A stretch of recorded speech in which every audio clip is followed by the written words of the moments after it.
चलिए देखते हैं। ये वीडियो है बीपीएससी हवलदार कलर की वैकेंसी के लिए यूनिक पब्लिकेशन का सेट प्रैक्टिस का वीडियो। इसके हर एक वीडियो में हर एक प्रश्न पर बहुत ही ज़्यादा डिटेल एक्सप्लेनेशन किया गया है, बहुत विशिष्ट रूप से डिटेल एक्सप्लेनेशन किया जाता है। आई होप कि आप लोग इस वीडियो को पसंद करेंगे। हमारा पहला क्वेश्चन है, लिएंडर पेस का संबंध किस खेल से है? लिएंडर पेस का संबंध किस खेल से है? Option number A golf, B number cricket, C number badminton, D number lawn tennis.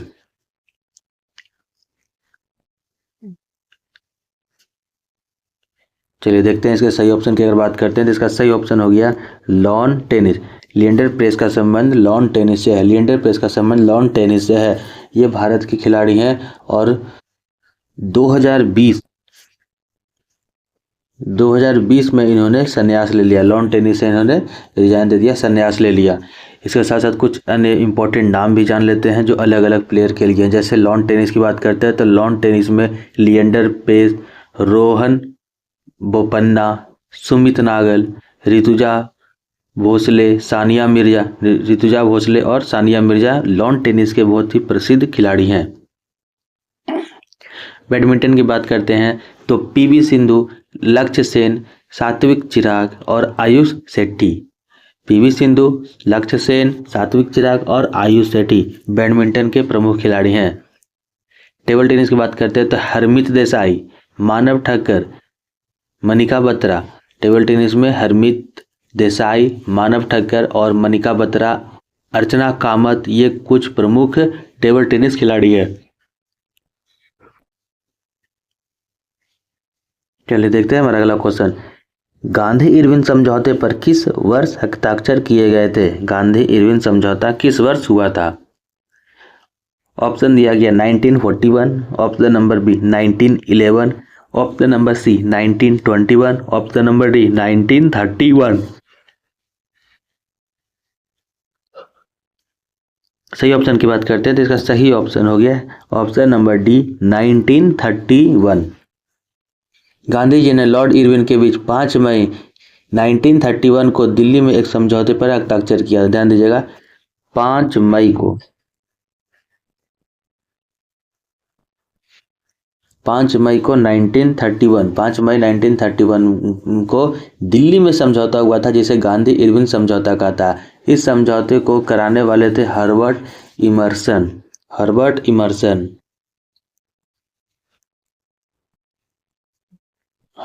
Immersion ने इस समझौते को मध्यस्थता की थी।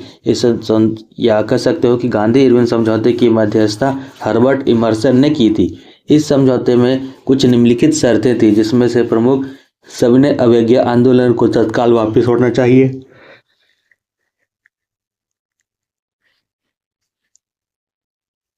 सविनय अवज्ञा आंदोलन तत्काल वापसी होनी चाहिए। ब्रिटिश सम्मानों का बहिष्कारों को खत्म करना चाहिए। अध्यादेश जो जारी किए गए हैं उसे वापस लेना है। बंदियों की रिहाई और सजा की माफ़ी होनी चाहिए। और समुद्र तट के पास रहने वाले को छोड़कर बाकी सभी को नमक कानून नहीं तोड़ा जाना चाहिए। फिर से देख लेते हैं एक बार किन किन समझौते पर डिस्कशन होना था। सबसे पहला, सविनय अवज्ञा आंदोलन को तत्काल वापस लेना है जो गांधी जी को करना था। ब्रिटिश सामानों का बहिष्कार खत्म होना था। जारी अध्यादेश को वापस लिया जाना था, यानी कि जो भी इंपॉर्टेंट नोटिस निकाले गए थे ब्रिटिश गवर्नमेंट के खिलाफ उसको क्या करना था, बंद करना था। इसीलिए जारी अध्यादेशों को वापस लिया जाना था। बंदियों की रिहाई और सजा की माफ़ी होनी थी और समुद्र तट के पास रहने वाले को छोड़कर बाकी की ओर से नमक कानून को नहीं तोड़ा जाना चाहिए था। यानी कि समुद्र के पास रहने वाले लोग नमक बना सकते थे और उसके बाद के लोग को नमक बनाने का अधिकार नहीं था। अब गांधी इरविन समझौते के बाद ही इन्होंने गोलमेज सम्मेलन का भी प्रस्ताव रखा था। 1932 में गोलमेज सम्मेलन का भी प्रस्ताव रखा था जिसमें दूसरे गोलमेज सम्मेलन में गांधी जी लंदन गए थे। कुछ इंपॉर्टेंट देख लेते हैं। 1931 गांधी इरविन पैक्ट, सविनय अवज्ञा आंदोलन और नमक सत्याग्रह से अंग्रेज बहुत परेशान थे जिसके कारण गांधी जी को आंदोलन रोकने और के लिए गांधी इरविन पैक्ट या कह सकते हो गांधी इरविन समझौते कराया जा रहा था। 1932 में गांधी जी के अब इसके बाद गांधी जी की कुछ प्रमुख बातें याद कर लेते हैं कि उन्होंने किस किस तरह के समझौतों पर हस्ताक्षर किया है या हस्ताक्षर किया था, या उनके गांधी जी के द्वारा कौन कौन से समझौते किए गए थे। पहला 1931 गांधी इरविन समझौता, दूसरा हो गया 1932 पूना पैक्ट।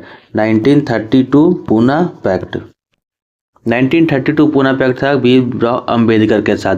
दलितों के पृथक निर्वाचन को ब्रिटिश ने मान्यता दे दी थी। दलितों के पृथक निर्वाचन को ब्रिटिश गवर्नमेंट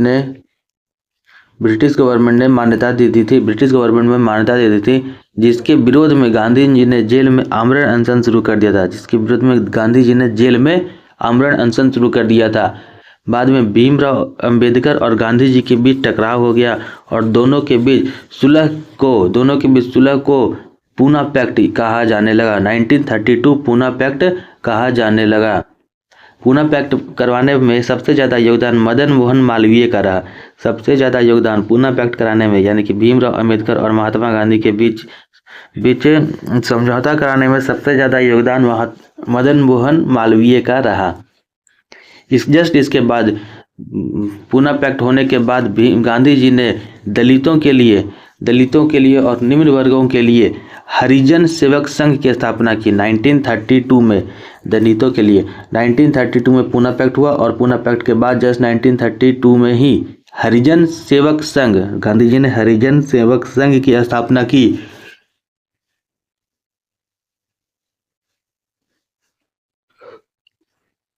– 1932 में हरिजन सेवक संघ की स्थापना की और 1933 हरिजन पत्रिका की भी स्थापना की। हरिजन पत्रिका का भी उन्होंने शिलान्यास किया। यह कह सकते हो कि हरिजन पत्रिका भी उन्होंने शुरू की। इसके बाद एक और समझौता होता है जिसे हम गांधी जिन्ना समझौता कहते हैं। गांधी और जिन्ना समझौता, जिसमें गांधी जी पत्र के माध्यम से जिन्ना को 2 राष्ट्र बनाने की अनुमति के लिए मनाना चाहते थे कि वो ऐसा न करे, 2 राष्ट्र के सिद्धांत को वो छोड़ दें। लेकिन यह समझौता लगभग कहा जाता है कि यह बिल्कुल विफल रहा। गांधी जी ने 1944 को 17 सितंबर 1944 को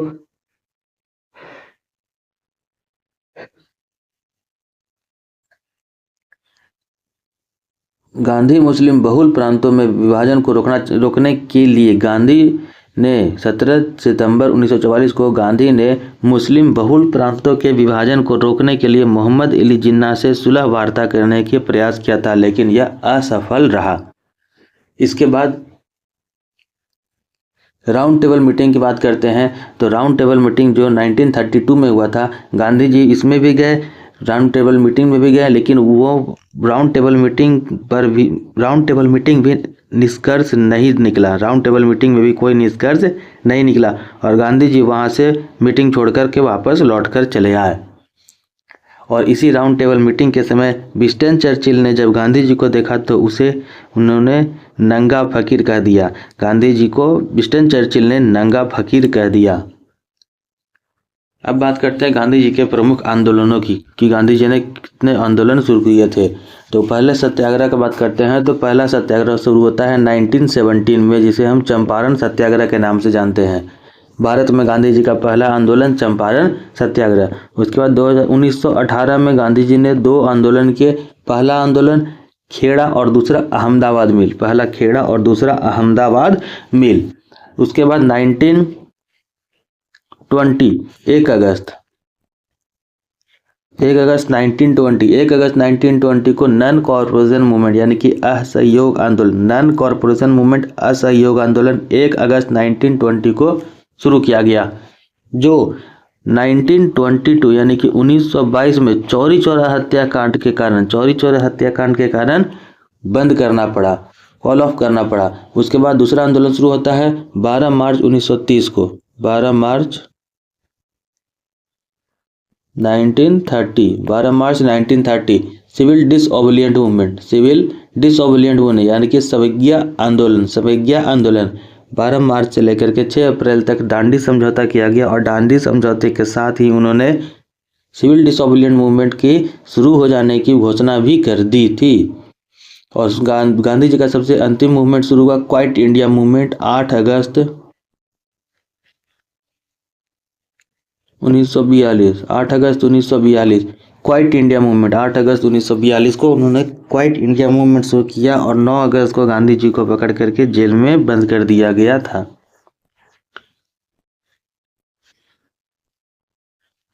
चलिए गांधी जी की प्रमुख न्यूज़पेपर और मैगजीन को भी एक बार देख लेते हैं जल्दी से। गांधी जी के द्वारा प्रकाशित मैगजीन और न्यूज़पेपर भी एक बार देख लेते हैं।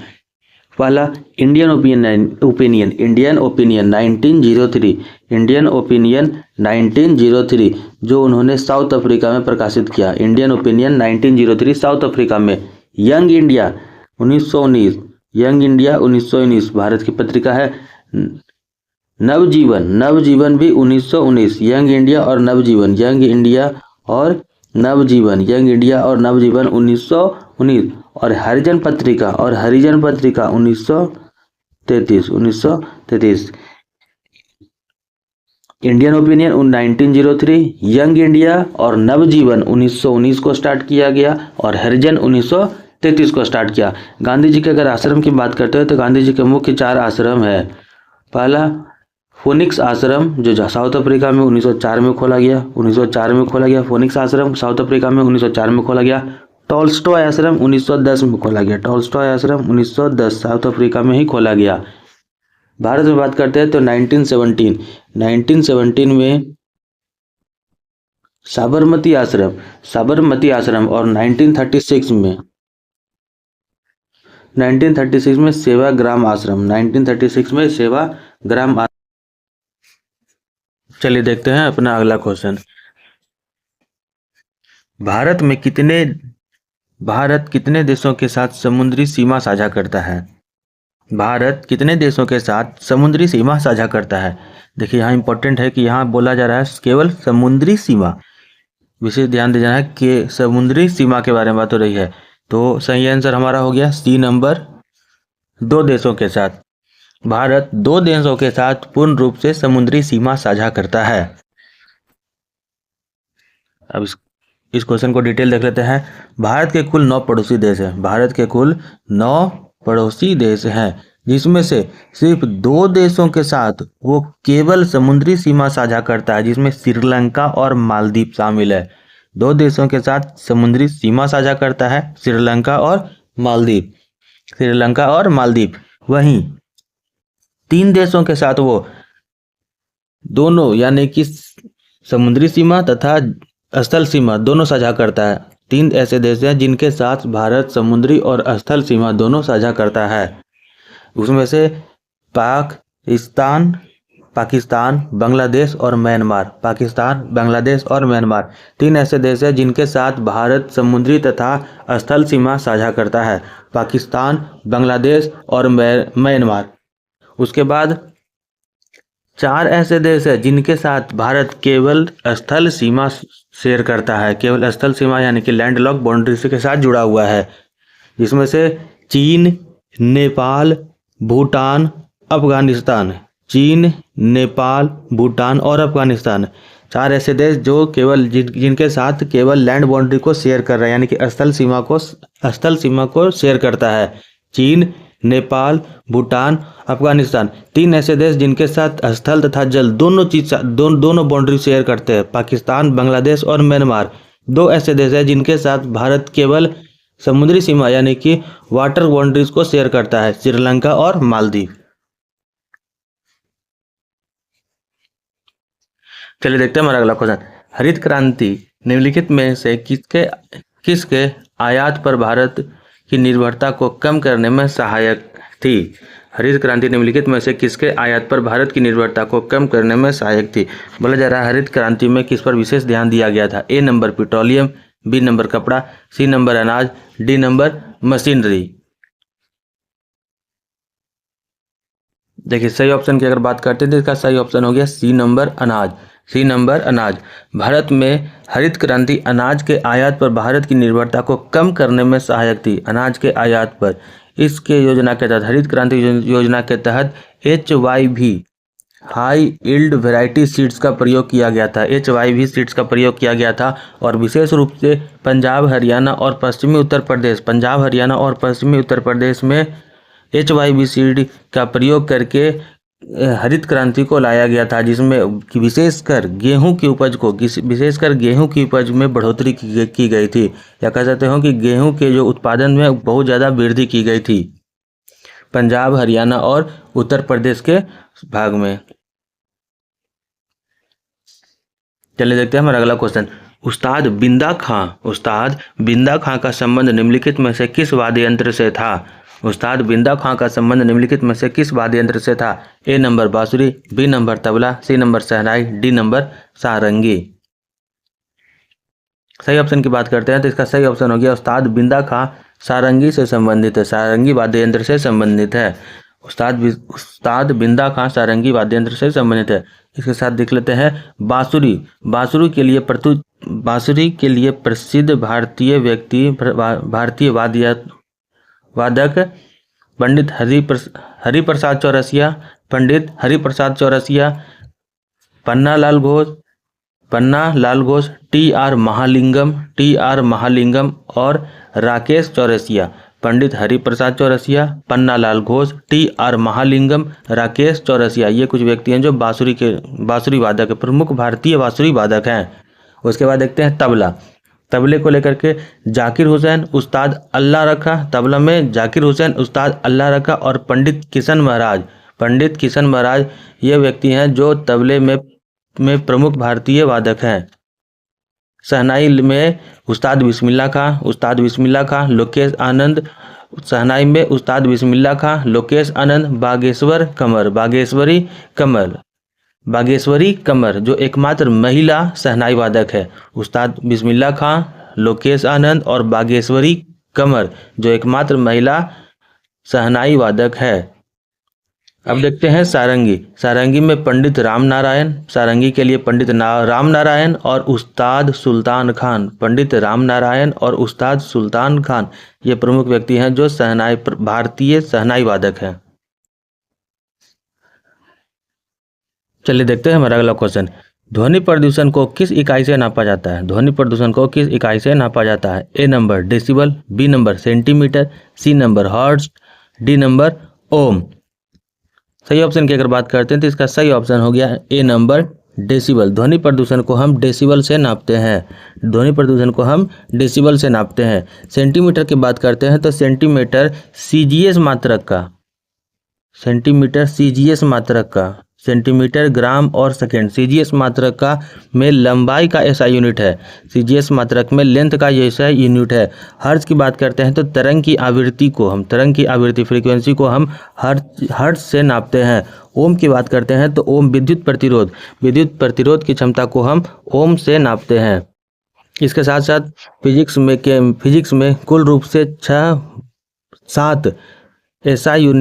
7 भौतिक एसआई यूनिट है, 7 मूल मात्रक है, जिसमें से सबसे पहले आता है लंबाई का एसआई मात्रक मीटर, उसके बाद द्रव्यमान यानी कि मास का एसआई मात्रक केजी, समय के लिए सेकेंड, विद्युत धारा के लिए एम्पियर, तापमान के लिए केल्विन, ज्योति तीव्रता के लिए कैंडेला और पदार्थ की मात्रा के लिए मोल। ध्यान दीजिएगा साइंस में मूल मात्रक के रूप में 7 मूल मात्रक हैं तथा बाकी सभी मात्रक इसी मात्रकों से बनाए जाते हैं। 7 मूल मात्रकों में लेंथ के लिए मीटर, मास यानी कि द्रव्यमान के लिए केजी, टाइम यानी कि समय के लिए सेकेंड, विद्युत धारा के लिए एम्पियर, तापमान के लिए केल्विन, ज्योति तीव्रता कैंडेला और पदार्थ की मात्रा के लिए मोल प्रमुख एसआई मात्रक हैं। चलिए देखते हैं अगला क्वेश्चन। 2 संख्याओं का अनुपात दिया गया है 11:13 के रूप में। बताना है कि इसका महत्तम समर्पद 7 होगा तो वह संख्याएं ज्ञात करना, यानी कि महत्तम समर्पद 7 है और 2 संख्याओं का रेशियो दिया गया है 11:13। तो जैसे कि पता होगा कि किसी भी संख्या में महत्तम तथा समर्पद यानी कहते हैं एलसीएम और एचसीएफ दोनों को मिलने से एक संख्या बनती है। महत्तम और समर्पद एलसीएम तथा एचसीएफ को मिलाने से एक संख्या बनती है। तो इस तरह हम इसको सॉल्व कर सकते हैं। 7 को 11 से मल्टीप्लाई करने पे मेरे पास एक वर्ड आता है 77,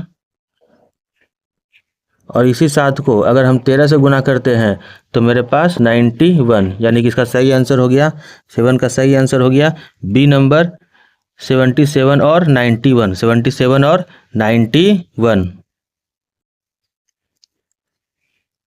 चलिए अगला क्वेश्चन देखते हैं। एक गोले की त्रिज्या 4.2 सेंटीमीटर है। एक गोले की त्रिज्या 4.2 सेंटीमीटर है। गोले का आयतन कितना होगा? गोले की त्रिज्या दी गई है 4.2 सेंटीमीटर। आयतन की बात करते हैं तो इसका फॉर्मूला होगा 4/3 pi R cube. 4/3 pi R cube. इसको सॉल्व करते हैं तो 4/3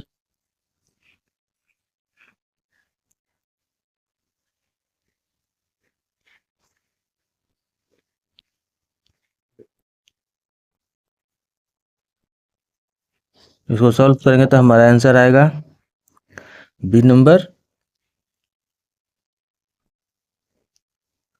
310.464 310.310 इसका आंसर हो गया 310.464 चलिए अगला क्वेश्चन देखते हैं। दिए गए वाक्य में रेखांकित शब्द को विलोम शब्द याद कीजिए। रेखांकित शब्द का हमें विलोम शब्द ज्ञात करना है। रेखांकित शब्द दिया गया है श्याम। कृष्ण जी को उनके रंग के कारण श्याम भी कहा जाता था। कृष्ण जी का रंग हल्का सांवला था, इसलिए उन्हें श्याम कहा जाता था। इसका विलोम शब्द हो गया हमारा ऑप्शन नंबर ए श्वेत। ऑप्शन नंबर ए श्वेत। ऑप्शन नंबर ए श्वेत।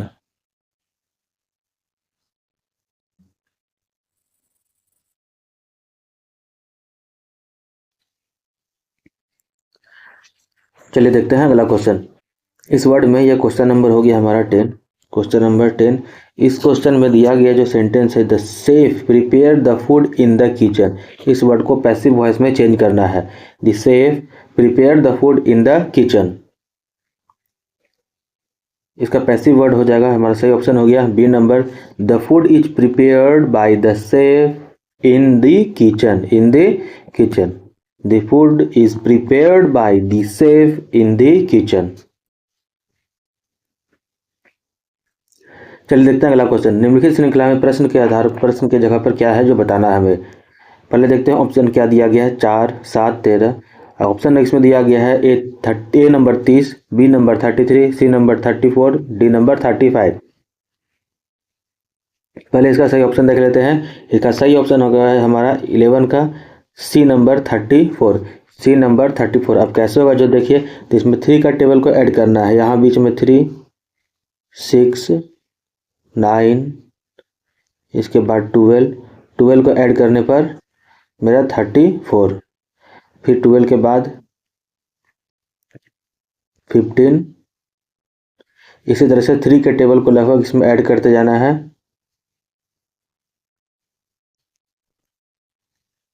3 के टेबल को ऐड करते चले जाएंगे तो ये हमारा अगला नंबर निकलते चला जाएगा। तो इस वाट के नंबर पर जगह पर हो गया हमारा सही ऑप्शन हो गया ऑप्शन नंबर 34। चलिए देखते हैं हमारा अगला क्वेश्चन। निम्नलिखित में से भारत का कौन सी कागजी मुद्रा का एक उदाहरण नहीं है।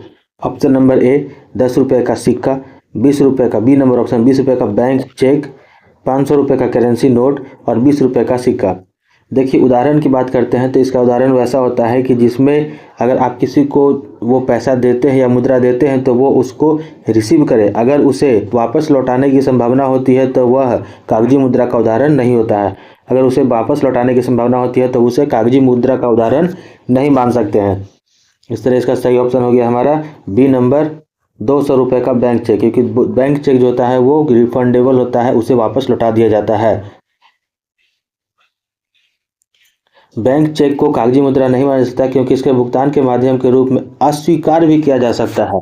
अब देखते हैं भारत में करेंसी नोट आरबीआई द्वारा जारी की जाती है जबकि सिक्के भारतीय वित्त मंत्रालय के द्वारा जारी किए जाते हैं। ध्यान दीजिएगा, भारत में करेंसी नोट आरबीआई के द्वारा जो नोट होता है उसे आरबीआई द्वारा जारी किया जाता है। और सिक्कों का प्रिंट जो होता है, सिक्कों का जो प्रिंट होता है वो वित्त मंत्रालय के द्वारा किया जाता है। सिक्कों के बारे में वित्त मंत्रालय में किया जाता है। वित्त मंत्रालय द्वारा सिक्कों का प्रिंट किया जाता है, निकाला जाता है। इसके साथ साथ आरबीआई के कुछ इंपॉर्टेंट पॉइंट भी देख लेते हैं। आरबीआई के द्वारा भारत में 4 ऐसे जगह हैं जहां नोटों का या कागजी मुद्रा का प्रिंट किया जाता है, कागजी मुद्रा जहाँ प्रिंट की जाती है। जैसे सबसे पहला नाम आता है देवास, सबसे पहला नाम आता है देवास जो मध्य प्रदेश जिले में है, देवास जो मध्य प्रदेश जिले में है, देवास। दूसरा हो गया नासिक, तीसरा हो गया मैसूर और सल्बोनी, नासिक महाराष्ट्र में, मैसूर कर्नाटका में और सल्बोनी वेस्ट बंगाल में। देवास, दूसरा हो गया नासिक महाराष्ट्र में, उसके बाद मैसूर कर्नाटका में और मैसूर के बाद सल्बोनी वेस्ट बंगाल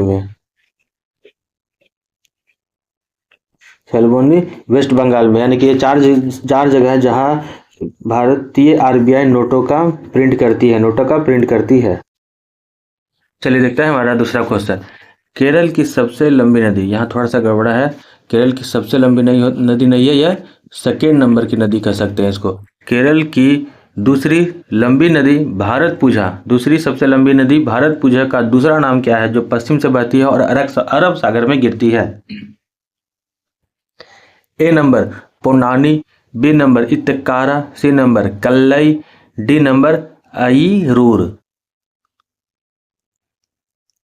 सही ऑप्शन की बात करते हैं तो इसका सही ऑप्शन हो गया पोन्नानी।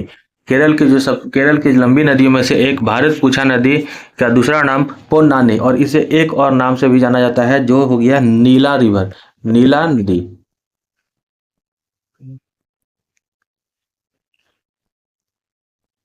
नीला नदी केरल की लंबी नदियों में एक भारतपुझा नदी पोन्नानी और नीला नदी के नाम से जाना जाता है, पोन्नानी और नीला नदी के नाम से जाना जाता है। यह नदी अन्नामलाई पहाड़ी से निकलती है, तथा पश्चिम की ओर बहते हुए अरब सागर में गिर जाती है। अब बात करते हैं केरल की सबसे लंबी नदी की, तो केरल की सबसे लंबी नदी पेरियार रिवर है। केरल की सबसे लंबी नदी पेरियार रिवर है और पेरियार रिवर की कुल लंबाई 244 किलोमीटर है। वहीं भरतपुझा की कुल लंबाई 209 किलोमीटर, भरतपुझा की कुल लंबाई 209 किलोमीटर, वहीं पेरियार की कुल लंबाई 244 किलोमीटर है। भरतपुझा रिवर अन्नामलाई पहाड़ियों से निकलती है और पश्चिम की ओर बहते हुए अरब सागर में गिरती है। वहीं केरल की सबसे लंबी नदी पेरियार रिवर 244 किलोमीटर जो तमिलनाडु के पश्चिमी घाट में से शिवगिरी पहाड़ी से निकलती है, तमिलनाडु के पश्चिमी घाट में से शिवगिरी पहाड़ियों में से निकलती है। इसे चेक्कमपट्टी माला की चोटी से निकलता हुआ माना जाता है। यह कह सकते हैं कि पेरियार रिवर का जो उद्गम स्थल होता है वो तमिलनाडु के पश्चिमी घाट में चोक्कमपट्टी माला को ही इसका उद्गम स्थल माना जाता है। पेरियार नदी में कुछ इंपॉर्टेंट डैम भी है, जिसमें सबसे इंपॉर्टेंट इडुक्की बांध काफ़ी फेमस है। पेरियार रिवर पे काफ़ी ज़्यादा प्रचलित इडुक्की बांध है। उसके बाद मुल्ला पेरियार और चेरुथोनी डैम भी काफ़ी प्रमुख पेरियार रिवर पर बना हुआ नदी डैम है।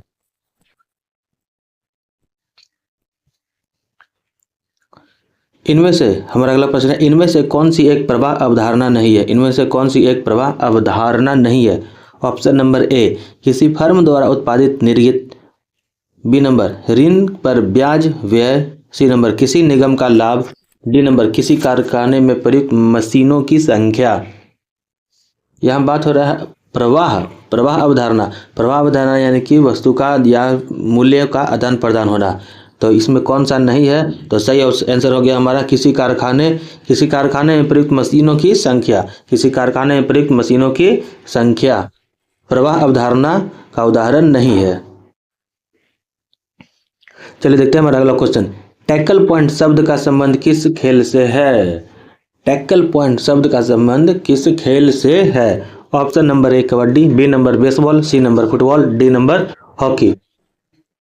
सही ऑप्शन की अगर बात करते हैं तो इसका सही ऑप्शन हो गया टैकल जो संबंध है वो कबड्डी खेल से है। जब डिफेंडर रेडर को रेड के 30 सेकंड के भीतर मिड लाइन पर लौटने से रोकता है तो बचाव दल को एक टैकल पॉइंट दिया जाता है। कबड्डी की बात करें तो कबड्डी में कुल 7 प्लेयर होते हैं,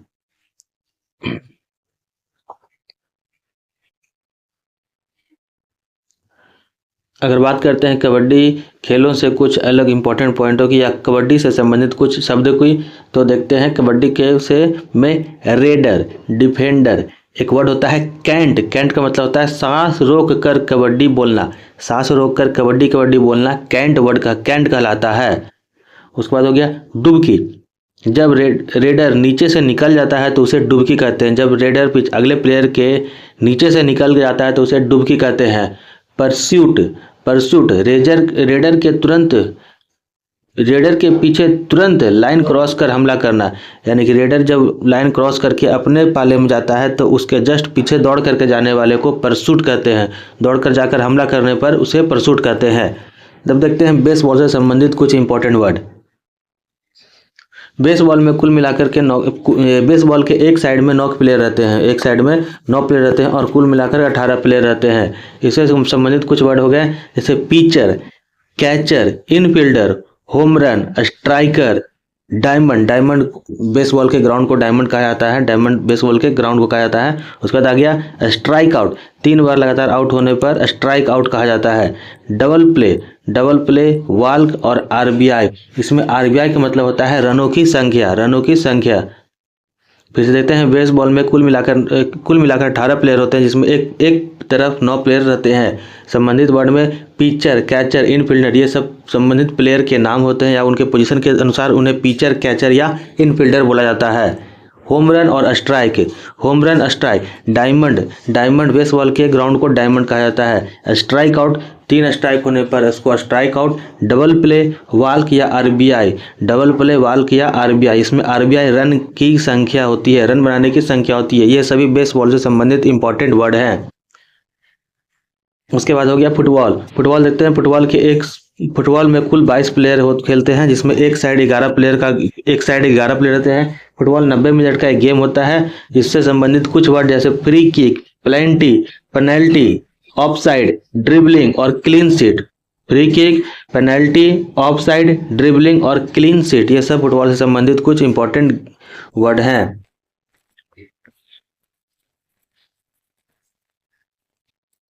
उसके बाद आ गया हॉकी में कुल मिलाकर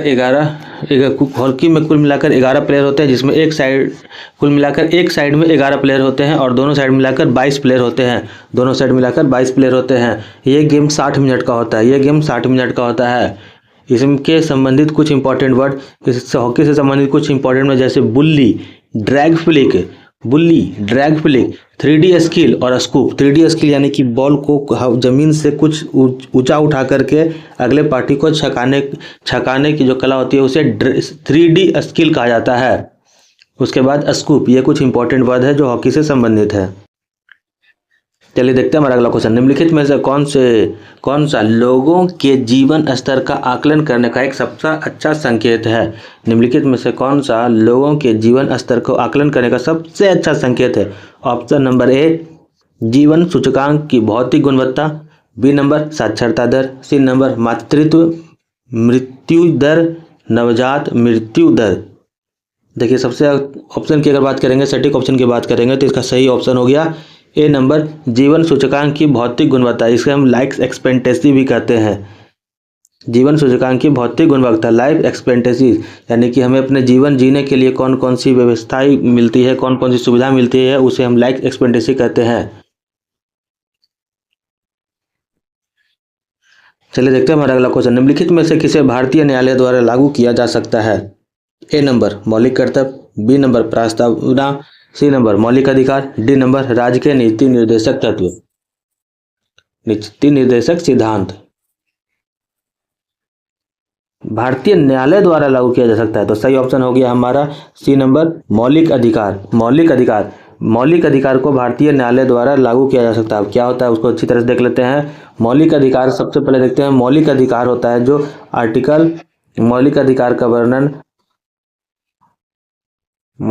का वर्णन आर्टिकल 12 से लेकर के आर्टिकल 35 तक किया गया है। मौलिक अधिकार का वर्णन आर्टिकल 12 से लेकर के 35 तक किया गया है। संविधान के अनुसार आर्टिकल 32 और आर्टिकल 226 के तहत आर्टिकल 32 के अंतर्गत उच्चतम न्यायालय को और आर्टिकल 226 के तहत उच्च न्यायालय को, इसके लिए उच्चतम न्यायालय और इसमें उच्च न्यायालय, उच्चतम न्यायालय के को आर्टिकल 32 के तहत और उच्च न्यायालय को आर्टिकल 226 के तहत रीट जारी करने का अधिकार है। और ये रीट न्यायालय तभी जारी कर सकता है जब उसे किसी व्यक्ति के मौलिक अधिकार के हनन होने का पता चले। अगर किसी व्यक्ति को लगता है कि उसके मौलिक अधिकार का हनन हो रहा है तो वह कोर्ट जाकर के अपील दायर कर सकता है, और अपील दायर होने पर उच्चतम न्यायालय आर्टिकल 32 के तहत और उच्च न्यायालय आर्टिकल 226 के तहत रीट जारी करता है। रीट 5 प्रकार से जारी किए जाते हैं। रीट होता है जो 5 प्रकार से जारी किए जाते हैं। अब बात करते हैं मौलिक अधिकार की। मौलिक अधिकार आर्टिकल 12 से लेकर आर्टिकल 35 तक, इसमें इसका वर्णन है। मौलिक कर्तव्य प्रस्तावना यूएसए से लिया गया, 22 जनवरी 1947 को इसे अपनाया गया। प्रस्तावना की भाषा ऑस्ट्रेलिया से ली गई है। प्रमुख शब्द जैसे स्वतंत्रता, समानता और बंधुत्व फ्रांस से लिए गए हैं। और सामाजिक, आर्थिक और राजनीतिक न्याय 1917 में रूस क्रांति से लिए गए थे। उसके बाद देखते हैं मौलिक अधिकार जो है वो यूएसए के बिल ऑफ राइट से लिया गया है। मौलिक अधिकार यूएसए के बिल ऑफ राइट से लिया गया है। और डीपीएसपी यानी कि राज्य के नीति निर्देशक तत्व, directive principle of state policy, ये आयरलैंड से लिया गया है। और भाग 4 के 36 से लेकर 51 तक इसका वर्णन है। और मौलिक कर्तव्य का वर्णन 51 के ए में है। मौलिक कर्तव्य का वर्णन 51 के ए में मौलिक कर्तव्य का वर्णन है। और भाग 4 के 36 से लेकर 51 तक में डीपीएसपी यानी कि राज्य के नीति निर्देशक सिद्धांत का वर्णन है। और राज्य के नीति निर्देशक सिद्धांत डीपीएसपी ये नॉन जस्टिफिएबल है, यानी कि इसमें इसका हनन होने पर आप कोर्ट में केस नहीं कर सकते हैं। चलिए देखते हैं हमारा अगला क्वेश्चन। मुगल प्रशासनिक व्यवस्था में मनसबदारी व्यवस्था की शुरुआत किसने की थी? मुगल प्रशासनिक व्यवस्था में मनसबदारी व्यवस्था की शुरुआत किसने की थी? A number Akbar, B number Shahjahan, C number Jahangir, D number Aurangzeb. सही ऑप्शन की बात करते हैं तो इसका सही ऑप्शन हो गया ए नंबर अकबर। मुगल प्रशासनिक व्यवस्था में मनसबदारी की व्यवस्था अकबर के द्वारा शुरू की गई थी।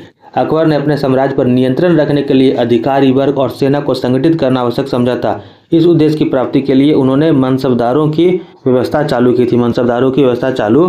की थी। उसके बाद बात करते हैं अगर अन्य दूसरे राजाओं को, तो इसमें देखते हैं इस व्यवस्था के अधीन प्रत्येक अधिकारी को एक मनसब का दर्जा दिया जाता था। जहांगीर के काल में सवार पद पर संशोधन हुआ और दुहस्पा और सिंहस्पा 2000 या 3000 घोड़े का पद की शुरुआत की गई। जहांगीर के काल में सवार पद पर संशोधन किया गया और दुअस्पा और सिंहस्पा शब्द किया पद की शुरुआत की गई थी। शाहजहां के काल में 1/4 के नियम लागू किया गया था। शाहजहां के काल में 1/3 और 1/4 के नियम लागू किया गया था। इस नियम के अंतर्गत मनसबदारों के दायित्व को कम कर दिया गया था। चलिए देखते हैं हमारा अगला क्वेश्चन। आयात प्रतिस्थापन रणनीति को सामान्यतः क्या कहा जाता है? आयात प्रतिस्थापन रणनीति को सामान्यतः क्या कहा जाता है? ऑप्शन नंबर ए बहिर्मुखी व्यापार नीति, बी नंबर अंतर्मुखी व्यापार नीति, सी नंबर संतुलन व्यापार नीति, D number make in India अभियान। सही ऑप्शन की बात करते हैं तो इसका ऑप्शन हो गया बी नंबर अंतर्मुखी व्यापार रणनीति। आयात प्रतिस्थापन, देखिए प्रथम पंचवर्षीय योजना जो दी गई थी, प्रथम 1 से लेकर के 7वीं पंचवर्षीय योजना तक, 7वीं पंचवर्षीय योजना 1990 के आसपास तक, 7वीं पंचवर्षीय योजना तक जो हमारी जो व्यापार नीति थी वह अंतर्मुखी व्यापार नीति थी। हमारी नीति अंतर्मुखी व्यापार रणनीति थी। इस नीति का उद्देश्य आयात के बदले, मतलब बाहर सामान मंगवाने के बदले घरेलू उत्पादन द्वारा पूर्ति करना था। आयात के बदले घरेलू उत्पादन द्वारा उसे पूर्ति करना था। लेकिन 8वीं पंचवर्षीय योजना 1992 से लेकर के 1997 8वीं पंचवर्षीय योजना के समय इसे बदल करके भारतीय अर्थव्यवस्था को उदारीकरण की ओर अग्रसर कर दिया गया था। भारतीय पंचवर्षीय योजना को उदारीकरण की ओर बना दिया गया था। चलिए देखते हैं हमारा अगला प्रश्न। आर के बीजापुरे निम्नलिखित में से कौन सा वाद्य यंत्र बजाते थे? ए number Ravan Hattha, B number tabla, C number harmonium, D number sitar. सही ऑप्शन की अगर बात करें तो इसका सही ऑप्शन हो गया सी नंबर हारमोनियम। आर के बीजापुरे हारमोनियम वादक थे। संगीत गुरु के रूप में उन्होंने 1938 में श्री राम संगीत महाविश्वविद्यालय की भी स्थापना की थी। श्री राम संगीत महाविश्वविद्यालय 1938, श्री राम संगीत महाविश्वविद्यालय 1938 में उन्होंने स्थापना की थी। उन्हें 1985 में कर्नाटक कला तिलक पुरस्कार भी मिला है। 1985 में उन्हें कर्नाटक कला तिलक पुरस्कार भी मिला है और उनका निधन 2010 में हो गया था। चलिए देखते हैं अगला क्वेश्चन। गदर आंदोलन का मुख्यालय निम्नलिखित में से किस स्थान पर है? गदर आंदोलन का मुख्यालय निम्नलिखित में से किस स्थान पर है? A number San Francisco, B number Kabul, C number London, D number New York. A number की बात करते हैं सैन फ्रांसिस्को। हमारा सही ऑप्शन हो गया ए नंबर सैन फ्रांसिस्को। गदर आंदोलन का मुख्यालय सैन फ्रांसिस्को में था, जो अमेरिका में है। गदर पार्टी की स्थापना 1913 अमेरिका में हुई थी। 1913 अमेरिका में हुई थी। पंजाब के क्रांतिकारी लाला हरदयाल रामचंद्र, सोहन सिंह भकना और मोहम्मद बरकतुल्ला आदि ने गदर पार्टी की स्थापना की थी। सभी ने मिलकर गदर पार्टी की स्थापना की थी। गदर पार्टी ने एक साप्ताहिक पत्रिका का भी प्रकाशन किया था, जिस पत्रिका का नाम गदर था। सोहन सिंह भकना, लाला हरदयाल और करतार सिंह के द्वारा गदर पार्टी की स्थापना यूएसए में 1913 में सैन फ्रांसिस्को में की गई थी। वहीं भारत में गदर पार्टी की स्थापना रास बिहारी या कहें गदर पार्टी का संचालन रास बिहारी बोस और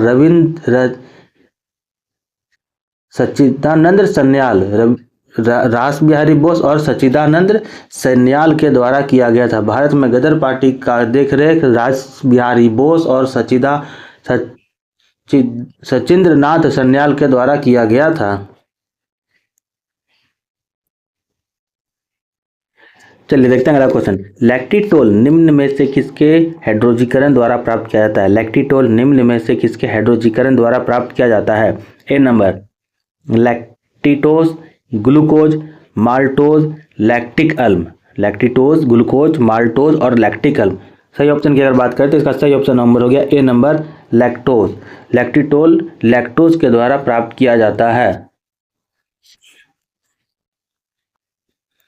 चलिए देखते हैं हमारा अगला क्वेश्चन। मंड यानी कि स्टार्च का पता लगाने के लिए निम्नलिखित में से किस परीक्षण का प्रयोग किया जाता है? ए नंबर आयोडीन परीक्षण, बी नंबर सोडियम परीक्षण, सी नंबर लवण परीक्षण, डी नंबर ग्लूकोज परीक्षण।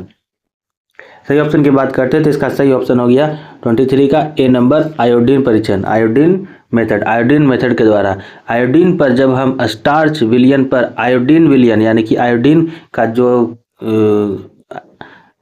जब ड्रॉप डालते हैं, आयोडीन की जब बूंदें डालते हैं स्टार्च पर, तो उसमें ये विलयन या कह सकते हो स्टार्च का जो रंग होता है उसका रंग ब्लू या ब्लैक हो जाता है। चलिए देखते हैं अगला क्वेश्चन। एक ट्रेन 120 किलोमीटर प्रति घंटे की चाल चलती है तो 60 मिनट में कितनी दूरी तय करेगी, कितनी मीटर तय करेगी? यहाँ इंपॉर्टेंट है 60 मिनट में कितनी मीटर तय करेगी। 60 मिनट की बात करते हैं तो 60 मिनट का मतलब होता है 1 घंटा, और 1 घंटे में इसकी दूरी दी गई है 120 किलोमीटर। 1 घंटे में इसकी दूरी दी गई है 120 किलोमीटर, यानी कि कुल मिलाकर अगर डिस्टेंस की बात करें तो ये कुल मिलाकर 120 किलोमीटर दूरी ही तय करेगी 60 मिनट में। इसे हम मीटर में चेंज करते हैं तो मीटर में चेंज करने के लिए 1000 से इसे गुना कर देते हैं, यानी कि हमारा आंसर हो गया डी नंबर 1200। 1,20,000 metre, 1,20,000 metre.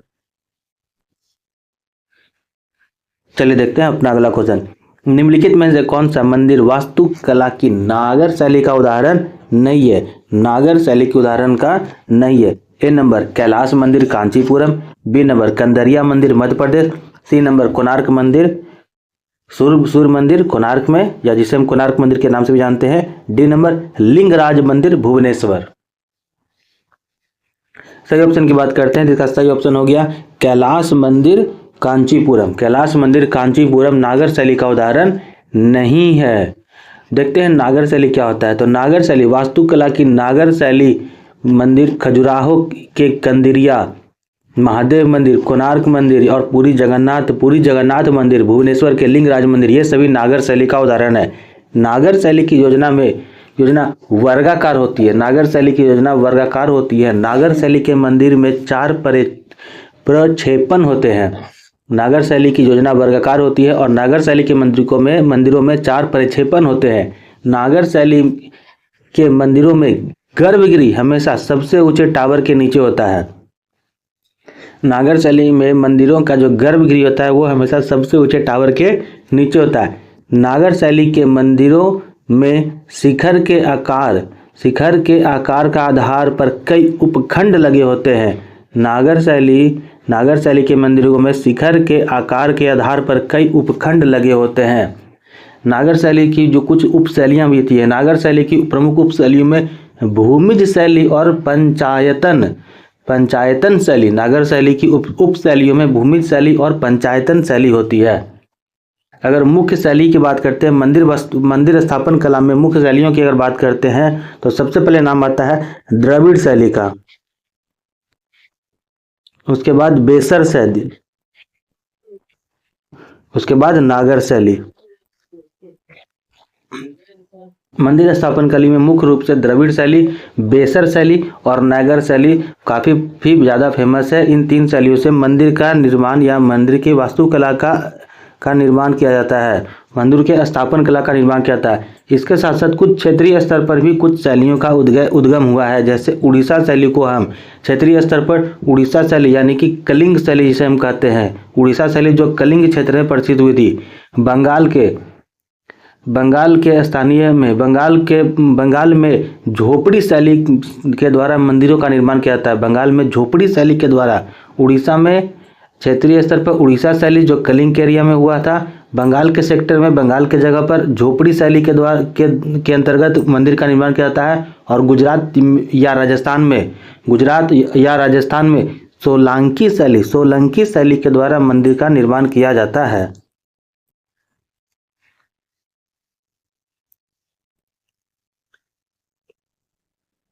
चलिए देखते हैं अगला क्वेश्चन। संगीत सम्राट मियां तानसेन ने बारिश लाने के लिए किस राग की रचना की थी?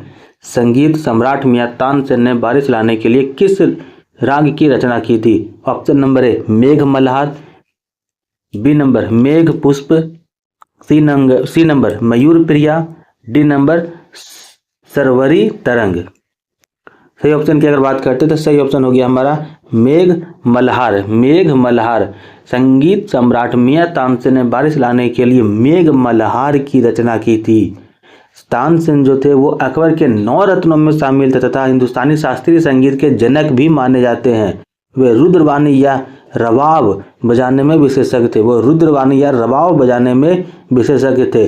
तानसेन ने ध्रुपद में ख्याल और ठुमरी शैली की शुरुआत की थी। ध्यान दीजिएगा, तानसेन ने ध्रुपद में ख्याल और ठुमरी शैली की शुरुआत की थी। तानसेन ने रानी मृगनयनी के लिए गुजरी ठोड़ी के कई राग रचे थे। तानसेन ने रानी मृगनयनी के लिए गुजरी और ठोड़ी के कई राग भी रचे थे। चलिए देखते हैं हमारा अगला प्रश्न। निम्नलिखित में से किस एक कोशिकीय हरा शैवाल माना जाता है? किसे एक कोशिकीय हरा शैवाल माना जाता है? A number oedogonium, B number कैल्डेरोफेरा, सी नंबर क्लोरोफाइटा और डी नंबर कैलमाइडोमोनास। सही ऑप्शन की अगर बात करते हैं तो इसका सही ऑप्शन हो गया हमारा डी नंबर कैलमाइडोमोनास है जो एक कोशिकीय हरा शैवाल है। क्लोरेला तथा स्पाइरुलिना। क्लोरेला तथा स्पाइरुलिना दोनों ही एक कोशिकीय हरे शैवाल में भी आते हैं। चलिए देखते हैं हमारा अगला क्वेश्चन। भारतीय संविधान ने संविधान में संशोधन करने की प्रक्रिया निम्नलिखित में से किस देश से ली है? A number Ireland, B number Australia, C number रूस, डी नंबर साउथ अफ्रीका, दक्षिण अफ्रीका। सही ऑप्शन की अगर बात करते हैं तो इसका सही ऑप्शन हो गया दक्षिण अफ्रीका। संविधान संशोधन, भारतीय संविधान में संशोधन करने की प्रक्रिया दक्षिण अफ्रीका के संविधान से लिया गया है। दक्षिण अफ्रीका के संविधान से लिया गया है।